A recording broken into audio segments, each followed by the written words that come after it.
मराठा आरक्षण आंदोलन नेते मनोज जरांगे पाटील यांनी सोलापूर दौऱ्यावर असताना फडणवीस तुमचा डाव संपला, आता माझा डाव सुरू होईल असे म्हणत सरकारवर हल्ला चढवला आहे।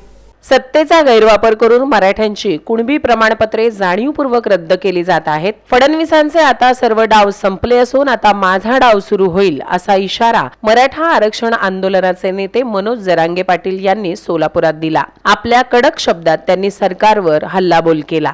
छत्रपती शिवाजी महाराज चौकात त्यांच्या हस्ते छत्रपती शिवाजी महाराजांच्या पुतळ्याचे उद्घाटन झाल्यानंतर त्यांनी प्रसार माध्यमांशी संवाद साधला। यावेळी ते बोलत होते। या प्रसंगी त्यांनी कुणबी प्रमाणपत्रांच्या मुद्द्यावर सरकारवर टीका करत काही कागदोपत्री पुरावेही सादर केले। एकाची व्हॅलिडिटी होते आणि दुसऱ्याची रद्द कशी असा सवाल त्यांनी उपस्थित केला। महसूल मंत्री चंद्रशेखर बावनकुळे यांनी गुप्त पत्राद्वारे मराठ्यांच्या कुणबी नोंदी व प्रमाणपत्रे रद्द करण्याचे आदेश दिल्याचा आरोप जरांगे पाटील यांनी केला।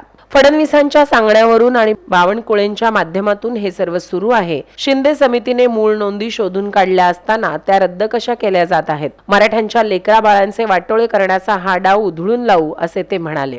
तसेच आपल्यावर हल्ला किंवा अटकेचा डाव आखण्यात आल्याची माहिती मिळाल्याचा दावाही त्यांनी यावेळी केला। दरम्यान 29 ऑगस्ट रोजी मराठा समाजाने अंतरवाली सराटीत मोठ्या संख्येने उपस्थित राहावे असे आवाहन जरांगे पाटील यांनी केले आहे।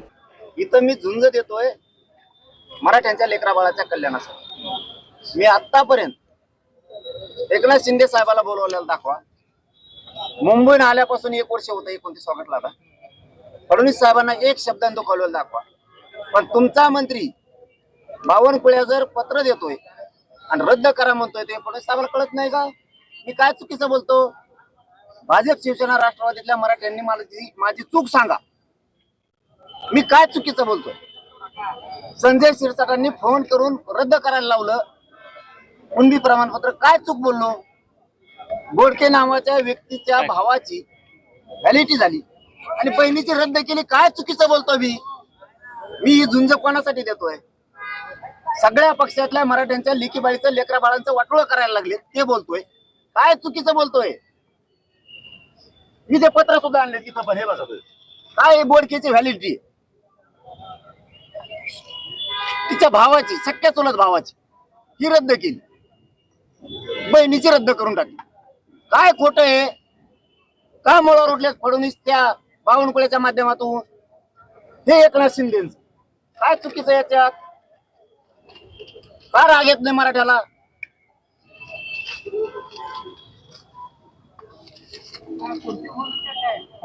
जात पडताळणी समितीचा निर्णय येऊ, दहीहंड्याला प्रमाणपत्र द्या म्हणून व्हॅलिड कस काय रद्द होतं? दुसऱ्या दिवशी सकाळी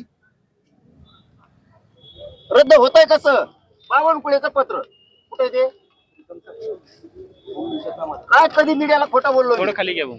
मीडियाला सगळं सांगून करतोय हे बावनकुळेचं पत्र। मराठ्यांच्या नोंदी रद्द करा म्हणून फडणवीस साहेब काय चूक बोलतो? मी फडणवीस साहेबाला 1 वर्षात कधी बोललो नाही, कारण आम्हाला आशा होती फडणवीस साहेब आता मराठ्यांचं चांगलं करायला लागले। एक शब्द न दुखवलं नाही, बोलायला काय जागा आहे त्यांना? का रद्द करता तुम्ही? रद्द करा, इन्व्हेस्टमेंट करून देतो मंत्री कधी? काय लावलंय हे?